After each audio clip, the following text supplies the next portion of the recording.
உலகத்திலேயே எந்த ஒரு தேர்தல் ஆணையம் சந்திக்காத மிகப்பெரிய சவால்களை எல்லாம் நமது தேர்தல் ஆணையம் சந்திக்குதுன்றதுல எந்த ஒரு டவுட்டும் இல்லை.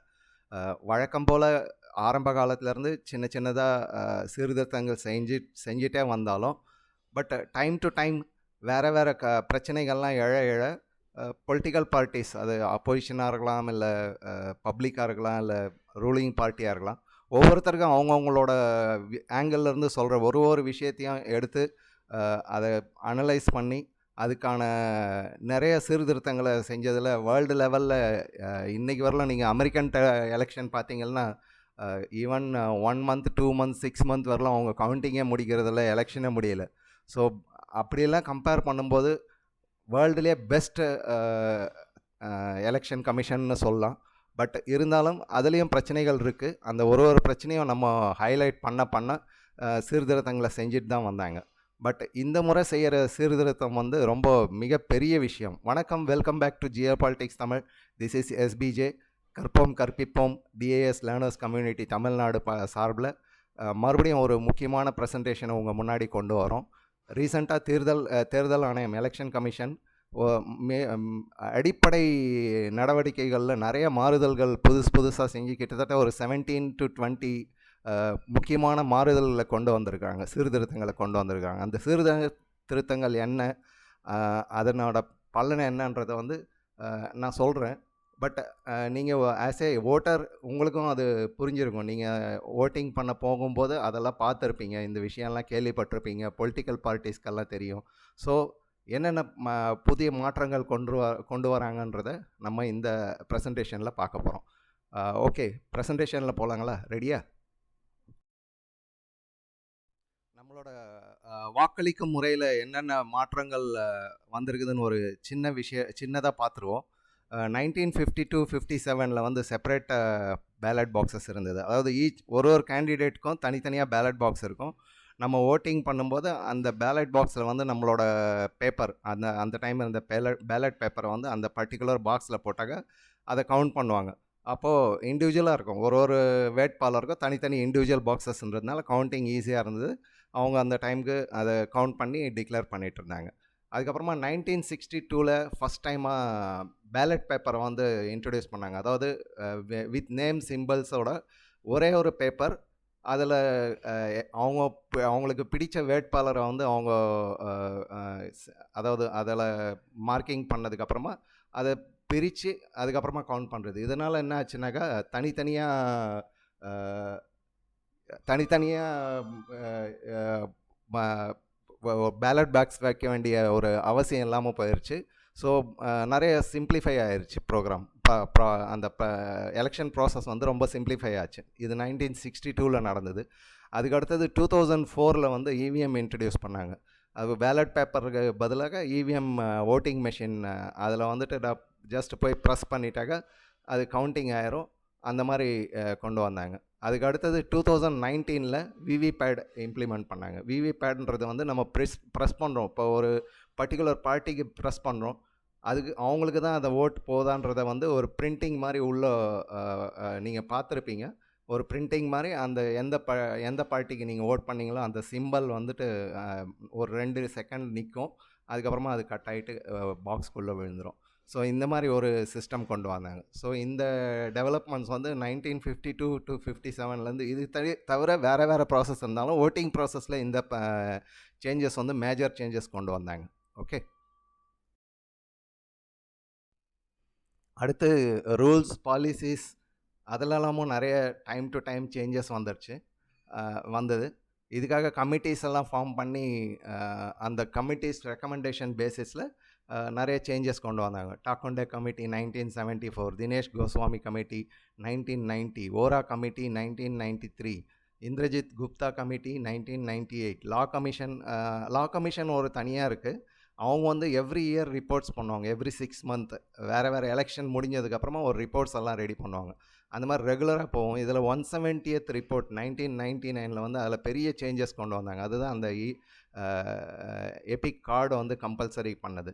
அதுக்கப்புறமா Tankha committee 2010, law commission of India 255th report இதுவரைலாம் 2015 வந்தது. இதுவரைலாம் நிறைய கமிஷன்ஸ், நிறைய கமிட்டி இதெல்லாம் நிறைய சேஞ்சஸ் எல்லாம் பேசிக் பாலிசிஸ், சின்ன சின்ன நடைமுறைகளில் மாற்றம், புதுசாக ஏதாவது இன்ட்ரடியூஸ் பண்ணுறது, அந்த மாதிரி ரெகுலராக நடந்துட்டு வருது. நம்ம எலெக்ஷன் ப்ராசஸில் மேஜர் கம்ப்ளைண்ட்ஸ் கிரிட்டிசிசம்னு பார்த்தீங்கன்னா, இப்போ இருக்கிற சுச்சுவேஷன் படி இவிஎம் டேம்பரிங்கை பற்றி நிறைய கம்ப்ளைண்ட்ஸ் வந்து, எலக்ட்ரல் ரோல் இருக்கு இல்லைங்களா, அதில் பேர் விடுபடுறதோ இல்லை தேவையில்லாத பேர் இருக்கிறத மேனிப்புலேஷன் பண்ணுற மாதிரி ஒரு கம்ப்ளைண்ட்ஸ் வருது. அது மாதிரி டூப்ளிகேட் இபிஐசி, ஒருத்தர்கிட்டயே 2 கார்டு இருக்கிற மாதிரி, அந்த மாதிரி complaints. Model code of conduct violations, அதாவது ஒரு எலெக்ஷனுக்கு முன்னாடி ஒரு ரூல்ஸ் இருக்கும், அந்த ரூல்ஸ் எல்லாம் யாராவது பிரேக் பண்ணுறாங்கன்ற மாதிரி வயலேஷன்ஸ், அந்த கம்ப்ளைண்ட்ஸ். அதுக்கப்புறமா எலெக்ஷன் எக்ஸ்பெண்டிச்சர் வந்து அதிகமாகிட்டே போகுது அப்படின்ற மாதிரி ஒரு கம்ப்ளைண்ட்டு. கிரிமினலைசேஷன் ஆஃப் பாலிட்டிக்ஸில் வந்துட்டு எலெக்ஷனில் இப்போது பூத்தில் மிரட்டி ஓட்டு பண்ண வைக்கிறாங்க, இல்லை மிரட்டி ஓட்டு பண்ணாத மாதிரி வைக்கிறாங்க, அந்த மாதிரி ஒரு கம்ப்ளைண்ட்ஸ் நிறையா இருக்குது. அதுக்கப்புறமா கேம்பெயின் ப்ராசஸில் ரீஃபார்ம்ஸ் தேவைப்படுது. கேம்பெயினில் வந்துட்டு ஒரு சில பார்ட்டிக்கு சப்போர்ட்டாக கவர்மெண்ட்டை சப்போர்ட் பண்ணுது, ரூலிங் பார்ட்டிக்கு சப்போர்ட்டாக இருக்குது அப்படின்ற மாதிரி ஒரு கம்ப்ளைண்ட் இருக்குது. ஓட்டிங் கவுண்டிங் ப்ராசஸில் நிறைய கம்ப்ளைண்ட்ஸ் இருக்குது. அதாவது ஒரு பார்ட்டியும் maybe whatever the reason, அது நமக்கு தேவையில்லை, பட் கம்ப்ளைண்ட்ஸ் இருக்குது, அது வந்து நம்ம அக்செப்ட் பண்ணோம். அது ஒரு டிரான்ஸ்பரன்சி வேணுன்றதுனால அந்த கம்ப்ளைண்ட்ஸை வந்து நம்ம அக்செப்ட் பண்ணோம். அதே மாதிரி ஓட்டர் அவேர்னஸில் நிறைய பேர் வந்து ஓட்டிங் அந்த நாள் வந்து விடுமுறையை வந்து அதாவது சுற்றி பார்க்குறதுக்காக, டைம் பாஸ் பண்ணுறதுக்காக யூஸ் பண்ணுறாங்க. ஓட்டர்ஸ்க்கு அவேர்னஸ் இல்லை, அவங்களோட இம்பார்ட்டன்ஸ், அந்த ஓட்டிங் ரைட்ஸோட இம்பார்ட்டன்ஸ் தெரியல, அது இன்னும் இம்ப்ரூவ் பண்ணணும், அந்த மாதிரி சில கம்ப்ளைண்ட்ஸ் எல்லாம் இருக்குது. ஓகே, ரெகுலராக டைம் டு டைம் இம்ப்ரூவ்மெண்ட்ஸ் வந்துட்டு இருந்தாலும் ரீசெண்டாக லாஸ்ட் 4-5 இயர்ஸாக ரொம்ப அதிகமாக எலெக்ஷன் கமிஷனை பற்றியும் ப்ராசஸை பற்றியும் நிறைய கொஷின்ஸ் வந்ததுனால ஒரு பிக் பேங் ரீஃபார்ம்ஸ் மாதிரி கிட்டத்தட்ட 17 ரீஃபார்ம்ஸ் ஃப்ரம் எவ்ரி ஸ்டெப் ஒரு ரீஃபார்ம்ஸை வந்து கொண்டு போகிறாங்க ஒன் கோவில். இந்த ரீஃபார்ம்ஸ் எல்லாம் வந்து இப்போது நெக்ஸ்ட் வர்ற பீகார் எலெக்ஷன்ஸில் இதை ட்ரையல் பேசிஸில், அதாவது பைலட் ப்ராஜெக்ட் மாதிரி பிளான் பண்ணியிருக்காங்க. அந்த எக்ஸ்பீரியன்ஸஸில் என்னென்ன கிடைக்குதோ அந்த எக்ஸ்பீரியன்ஸஸில் பேசிஸில் இது பின்னாடி வந்து ஃபுல்லாக கண்ட்ரி ஃபுல்லாக, நாடு ஃபுல்லாக இதை இம்ப்ளிமெண்ட் பண்ணுறதுக்கான பிளான் நடந்துகிட்ருக்கு. எல்லா கன்சர்ன் பார்ட்டிஸையும் வந்து இந்த ஒரு ப்ராசஸ்லேயும் அவங்கக்கிட்ட பேசி அவங்களோட கம்ப்ளைண்ட்ஸில் வந்து அட்ரஸ் பண்ணுறது ஒரு முக்கியமான ஒரு இலக்காக நியமிச்சிருக்கிறாங்க. இந்த ரீஃபார்ம்ஸ் எல்லாம் முடிஞ்சதுக்கப்புறமும் கொஞ்சம் சில பிரச்சனை இருக்கலாம் மேபி ஃப்யூச்சரில், பட் வி கேன் பெட் வேர்ல்டில் எந்த கண்ட்ரியும் இந்த அளவுக்கு சச் க்ளீன் எலெக்ஷன் வந்து எந்த கண்ட்ரியும் நடத்தலை. அதே மாதிரி ரீஃபார்ம்ஸ் வந்து டைம் டு டைம் வேறு எந்த கண்ட்ரிலையும் பண்ணலன்ற லெவலுக்கு நம்ம எலெக்ஷன் கமிஷன் பர்ஃபார்ம் பண்ணுறதுக்கு டார்கெட் பண்ணி ஒர்க் பண்ணிகிட்ருக்காங்க.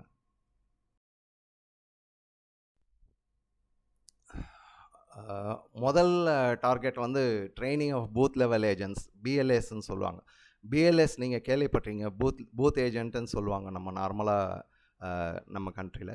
அதாவது ஒரு பொலிட்டிக்கல் பார்ட்டிக்கும் ஒரு ஏஜென்ட் மாதிரி ஒருத்தர் இருப்பார். அவர் அங்கே அதாவது போலிங் பூத்தில் உட்காந்துட்டு அவங்க வந்து அங்கே எதுவும் அவங்க பார்ட்டிக்கு அகைன்ஸ்டாவோ இல்லை ரூல்ஸ்க்கு அகைன்ஸ்டாவோ எதுவும் தப்பான விஷயங்கள் நடக்கலைன்றதை கண்காணிக்கிறதுக்காக இவங்க இருக்காங்க.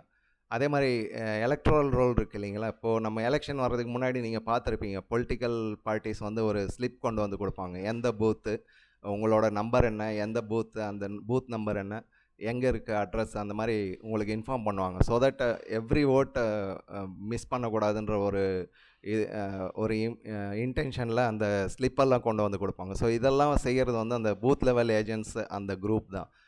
So rights to under people representation act 1951 படி இவங்க ஈவன் மாக் பால்ஸ்ன்னு கேள்விப்பட்டிருப்பீங்க. அதாவது எலெக்ஷன் நடக்கிறதுக்கு முன்னாடி இவிஎம் மிஷின் எத்தனை இருக்கோ அத்தனையும் செக் பண்ணுவாங்க. அதாவது அதில் அந்த பர்டிகுலர் பட்டன் அமுத்தினா அந்த பர்டிகுலர் பார்ட்டிக்கு போதா இல்லையான்றதெல்லாம் கிராஸ் செக் பண்ணுறதெல்லாம். அதே மாதிரி கலெக்ஷன் ஆஃப் ஃபார்ம் 17 கேள்விப்பட்டிருப்பீங்க. எத்தனை எலிஜிபிள் ஓட்டர்ஸ் அங்கே அந்த போலிங் ஸ்டேஷனில் வந்தாங்க, அவங்களோட ஐடென்டிஃபிகேஷன் நம்பர், இவிஎம் கரெக்டான ஆள் தான் ஓட் பண்ணுறாங்களான்றது கிராஸ் செக் பண்ணுறது, total number of votes recorded, அதாவது எத்தனை ஓட்டு விழுந்தது, இது எல்லாம் அவங்க வந்து மானிட்டர் பண்ணிகிட்டே இருப்பாங்க. ப்ளஸ் அந்த பூத்தில் வந்து ஒரு எலெக்ஷன் முடிஞ்ச உடனே அன்னைக்கு ஈவினிங் வந்து எல்லோரும் கூட உட்காந்து கிராஸ் வெரிஃபை பண்ணி எல்லாருமே சைன் பண்ணுவாங்க. அதுக்கப்புறமா தான் அந்த ரிசல்ட்ஸ் எல்லாம் அனௌன்ஸ் பண்ணுறது. அதே மாதிரி இந்த காப்பியை வந்து அவங்க போலிங் ஏஜென்ட்லேயும் கொடுப்பாங்க. இந்த மாதிரி ஃபுல் கம்ப்ளீட் இவங்களுக்கு வந்து இப்போது பார்ட்டி செலக்ட் பண்ணுறதுனால பார்ட்டிக்கு என்ன ப்ராப்ளம்னாக்கா எல்லாருக்கும் ட்ரைனிங் பண்ணுறது வந்து பெரிய விஷயமா இருக்குது. ஸோ எலெக்ஷன் கமிஷன் என்ன யோசிக்குதுனாக்கா அவங்களே வந்து அந்த ட்ரைனிங்கை கொடுக்கலாம். அதாவது இந்த எலெக்ஷன்னா என்ன, இப்போ புதுசாக ஒருத்தரே வந்திருக்க மாட்டார் இல்லைங்களா பிஎல்ஏ, எல்லாம் வந்து பர்சனல் வேலையை விட்டுட்டு வந்து செய்கிறவங்க. ஸோ அவங்களுக்கு வந்து அடுத்த வருஷம் அடுத்த எலெக்ஷனில் அவங்க இருப்பாங்கன்றது நிச்சயம் இல்லை. ஒரு டைமும் புது ஆளுங்க வர்றதுனால நிறைய கன்ஃபியூஷன்ஸ் இருக்கிறதுனால ஒரு டைமும் எலெக்ஷனுக்கு முன்னாடி இந்த பிஎல்எஸ் பூத் லெவல் ஏஜென்ட்ஸ் பார்ட்டியோடது ஆளுங்களை கூப்பிட்டு அவங்களுக்கு ட்ரைனிங் கொடுக்குற பிளானிங் வச்சுருக்காங்க. இன்னொரு ட்ரைனிங் ப்ரோக்ராம் எதுன்னு பார்த்தீங்கன்னாக்கா பூத் லெவல் ஆஃபீஸர்ஸ் சூப்பர்வைசர்ஸ். அதாவது பூத் லெவல் ஆஃபீஸர்ஸ் சூப்பர்வைசர்ஸ் எல்லாம் வந்து local state or UT government officers இருப்பாங்க. நார்மலாக டீச்சர்ஸோ இல்லை ரெவென்யூ டிபார்ட்மெண்ட் ஆஃபீஸர்ஸ் அந்த மாதிரிலாம் இருப்பாங்க. அவங்களுக்கும் வந்து நிறைய சிச்சுவேஷன்ஸ், அந்த ஓட்டிங் நடக்கிற அன்றைக்கி நிறைய கன்ஃபியூஷன்ஸ் ப்ராப்ளம்லாம் இருக்கும். ஸோ அவங்களுக்கும் ட்ரைனிங் கொடுக்கறது வந்து இந்த ஸ்டாண்டர்டைஸ் ட்ரைனிங் பண்ணுறதுக்காக நிறைய பிளான் பண்ணி அந்த பர்டிகுலர் எல்லாருக்குமே வந்து ப்ராப்பர் ட்ரைனிங் கொடுக்கறத வந்து பிளான் பண்ணியிருக்காங்க. இது செகண்ட் பாயிண்ட்டு. எலெக்ஷன்னாலே ஒரு கலாட்டா, கன்ஃபியூஷன்ஸ் இதெல்லாம் கண்டிப்பாக இருக்கும். ஸோ ஸ்டேட் போலீஸ், சிஆர்பிஎஃப், வேறு செக்யூரிட்டி ஏஜென்சி எல்லாம் வந்து எப்படி கோஆர்டினேட் பண்ணுறது, எலெக்ஷன் லாஸ் அந்தந்த பர்டிகுலர் டைமில் என்ன ஆக்ஷன் எடுக்கணும், மாடல் கோட் ஆஃப் கண்டக்ட் எப்படி, க்ரௌட் மேனேஜ்மெண்ட், கான்ஃப்ளிக்ட் ப்ரிவென்டேஷன், அந்த மாதிரி கும்பலாக திடீர்னு ஏதோ வன்முறை அந்த மாதிரிலாம் நடக்குது, இல்லை பிரச்சனை நடக்குதுன்னா அதெல்லாம் எப்படி பீஸ்ஃபுல்லாக எல்லாருக்கும் ஈக்குவலாக ட்ரீட் பண்ணுற மாதிரி எப்படி ட்ரீட் பண்ணணும் அப்படின்றதெல்லாம் ட்ரைனிங் கொடுக்கறதுக்கான ஒரு ஸ்ட்ராங் ட்ரைனிங் கொடுக்கறதுக்காக இந்த ரீஃபார்ம்ஸ் வந்து பெரிய லெவலில் கொண்டு வராங்க. அடுத்து வந்து எஸ்ஐஆர், ஸ்பெஷல் இன்டென்சிவ் ரிவிஷன். நீங்கள் ரொம்ப பரபரப்பாக கேள்விப்பட்டிருப்பீங்க. இப்போ ரீசெண்டாக பீகார் எலெக்ஷனில் ஃபஸ்ட்டு ஸ்டார்ட் ஆச்சு. அதாவது 1 voter 1 vote 1 place. ஒருத்தர் வந்து ஒரே ஒரு ஓட்டு தான் போட முடியும் ஒரு எலெக்ஷனில். அதே மாதிரி ஒரு ஓட்டு ஒரு இடத்துலேருந்து மட்டும்தான் பண்ண முடியும். இப்போது ஒரு சிலர் வந்து வேறு இடத்துலேருந்து பண்ணுறாங்க. இப்போது ஒருத்தர் பீகாரில் ஒர்க் பண்ணுறாரு, அவர் பெங்களூர் போயிருப்பார், அங்கே ஒரு ஓட்டர் கார்டு, இங்கே ஒரு ஓட்டர் கார்டு, அந்த மாதிரிலாம் இருக்கலாம். இதெல்லாம் ஃபுல்லாக அவாய்ட் பண்ணுறதுக்கான ப்ராசஸ் வந்து ஃபஸ்ட்டு ஸ்டார்ட் பண்ணியிருக்கு எஸ்ஐஆர். அதே மாதிரி ஓட்டர்ஸ்க்கு டூப்ளிகேட் ஓட்டர்ஸு, இறந்துட்டவங்களோட பேரெல்லாம் எடுக்கிறது. ஒரு சிலர் வேறு ட்ரான்ஸ்ஃபர் பண்ணியிருப்பாங்க, இந்த தொகுதியிலேருந்து வேறு தொகுதிக்கு அவங்க ஷிஃப்ட் ஆகிருப்பாங்க, அது இல்லை வேறு மாநிலத்துக்கு ஷிஃப்ட் ஆகிருப்பாங்க, அதெல்லாம் ரிமூவ் பண்ணுறது. அக்யூரேட் ஓட்டர் ரோல் வந்து மெயின் டார்கெட்.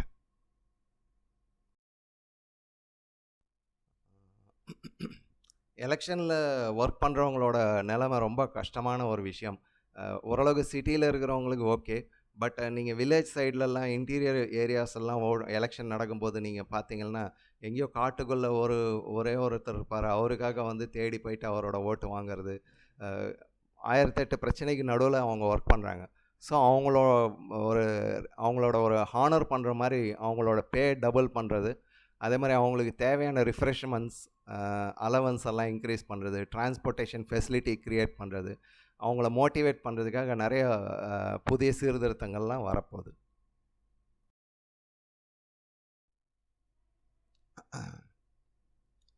அதாவது எலெக்ஷன் ஓட்டிங் கார்டு இருக்குது இல்லைங்களா நமக்கு கொடுக்கறது, அதெல்லாம் டைம்லி கொடுக்கறது வந்து நிறைய டைம் அப்டேட் பண்ணும்போது இல்லை நியூ அப்ளை பண்ணும்போது சேஞ்ச் ஆஃப் அட்ரஸ்லாம் இருக்கும்போது ரொம்ப டிலே ஆகுதுன்னு பெரிய லெவலில் கம்ப்ளைண்ட்ஸ் இருந்தது. So now they decided within 15 days வந்து எல்லாமே ப்ராசஸ் கம்ப்ளீட் ஆகணும். அதாவது ஒருத்தரோட புது கார்டு இஷ்யூ பண்ணுறதோ இல்லை அப்டேட் பண்ணுறதோ இல்லை சேஞ்ச் ஆஃப் அட்ரஸ் இல்லை ஐ மீன் வேறு மாநிலத்துக்கு போகிறதா இருந்தாலும் எல்லாத்தையுமே வந்து 15 days கம்ப்ளீட் பண்ணோம் அப்படின்ற ஒரு டார்கெட் செட் பண்ணி வச்சுருக்காங்க.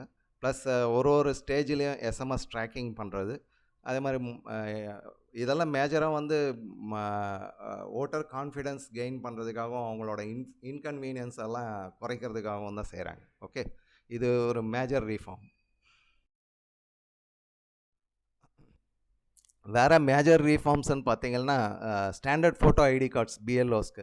இப்போது கவர்மெண்ட் ஆஃபீஸராக இருப்பாங்க, but local state government, but நிறைய பேர் இருக்கிறதுனால அங்கே கொஞ்சம் க்ரௌடடாக இருக்கிறதுனால யார் கரெக்டான ஆஃபீஸருன்றதெல்லாம் தெரியாது. ஸோ அந்தந்த போலிங் எலெக்ஷன் டைமில் ஒரு ஃபோட்டோ ஐடி கார்டு இஷ்யூ பண்ணுறது ஒரு மெயின் டார்கெட்டாக கொண்டு வந்திருக்காங்க. இது மூலம் நிறைய வந்து கன்ஃபியூஷன்ஸ் எல்லாம் குறையும்.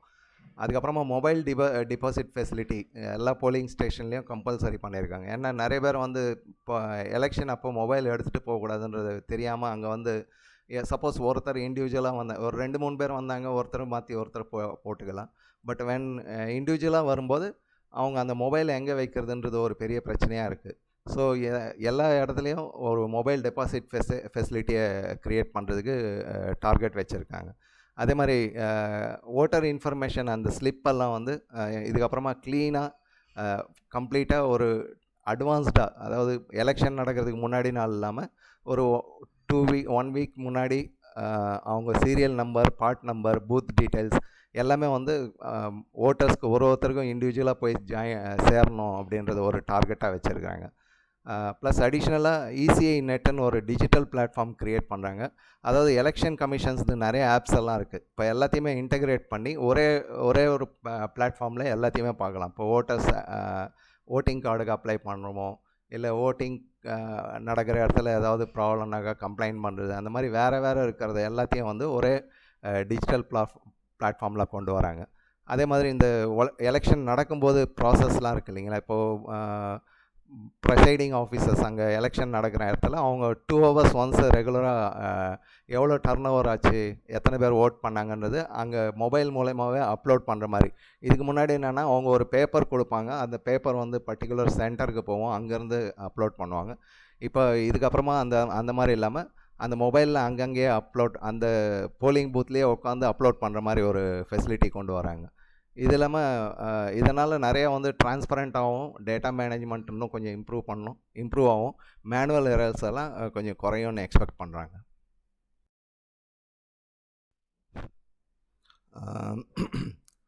எல்லா போலிங் ஸ்டேஷனும் 100% வெப்காஸ்டிங், அதாவது சர்வைலன்ஸ்க்காகவும் குயிக் ரிட்ரஸலுக்காகவும் கம்ப்ளீட்டாக வீடியோ ரெக்கார்டிங் பண்ணிவிட்டு ஆன்லைன் ஒரு சென்டர்லேருந்து பார்க்கலாம். இப்போ ஒரு டிஸ்ட்ரிக்ட் வைஸோ இல்லை ஒரு தொகுதி கான்ஸ்டியூஷன் வைஸோ ஒரு பர்டிகுலர் இடத்துல வந்து எல்லோரும் உட்காந்து அந்த எல்லா போலிங் ஸ்டேஷன்ஸையும் டைரெக்டாக மானிட்டர் பண்ணலாம்.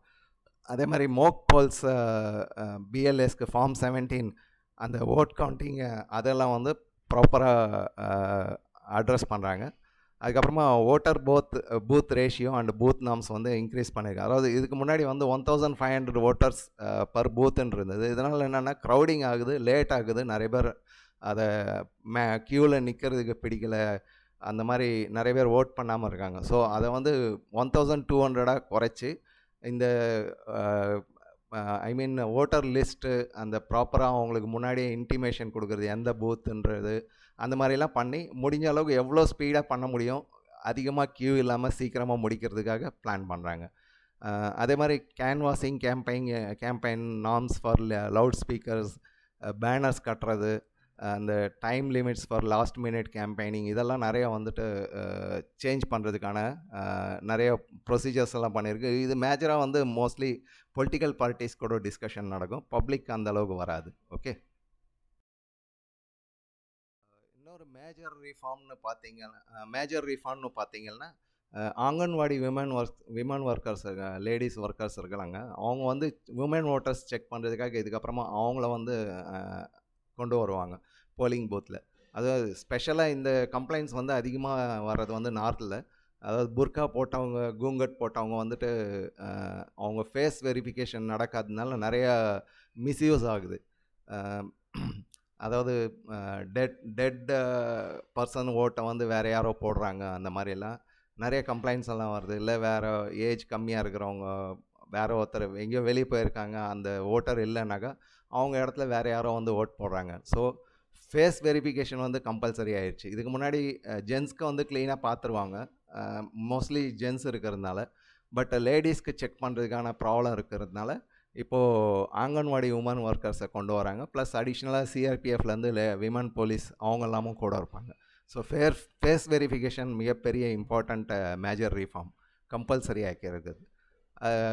அதே மாதிரி போஸ்டல் பேலட் முதல்ல வந்துட்டு அதாவது 2019க்கு முன்னாடின்னு நினைக்கிறேன், போஸ்டல் பேலட்டை ஃபஸ்ட்டு கவுண்ட் பண்ணுவாங்க. அதுக்கப்புறமா இவிஎம் கவுண்டிங் ஸ்டார்ட் ஆகும். பட் அதனால் ரொம்ப லேட் ஆகுதுன்றதுனால 2019 என்ன பண்ணாங்கன்னாக்கா போஸ்டல் பேலட் இவிஎம் தோனம் பேரலாக கவுண்ட் பண்ண ஆரம்பித்தாங்க. பட் அதில் நிறைய கம்ப்ளைண்ட்ஸ் வர ஆரம்பிச்சிது. அதாவது இவிஎம் ஃபாஸ்ட்டாக கவுண்ட் ஆகிடுது, போஸ்டல் பேலட்ஸ் கொஞ்சம் லேட் ஆகுதுன்றதுனால சப்போஸ் இவிஎம்மில் வந்து ஒரு பர்சன்டேஜ் ஏதோ ஒரு பர்டிகுலர் பார்ட்டிக்கு கம்மியாக இருந்தாக்கா அதுக்கேற்ற மாதிரி போஸ்டல் பேலட்டில் அட்ஜஸ்ட் பண்ணுறாங்கன்ற ஒரு கம்ப்ளைண்ட் இருந்தது. ஸோ அதனால் மறுபடியும் பழைய அந்த சிஸ்டமே கொண்டு வராங்க. ஃபஸ்ட்டு போஸ்டல் பேலட் கவுண்டிங் பண்ணி முடிஞ்சதுக்கப்புறமா தான் இவிஎம் கவுண்டிங் ஸ்டார்ட் ஆகும். அதே மாதிரி IIDM international institute of democracy and election management அவங்க வந்து இந்த ட்ரைனிங் ரிலேட்டட் ஆக்டிவிட்டீஸ் ஃபுல்லாக throughout the year government employees as well as political party workers எல்லாருக்குமே அவங்க ட்ரைனிங் பண்ணுற ஒரு சிஸ்டம்ஸ் இது வந்து த்ரூ அவுட் த இயர் நடந்துகிட்டே இருக்கும். ஓகே,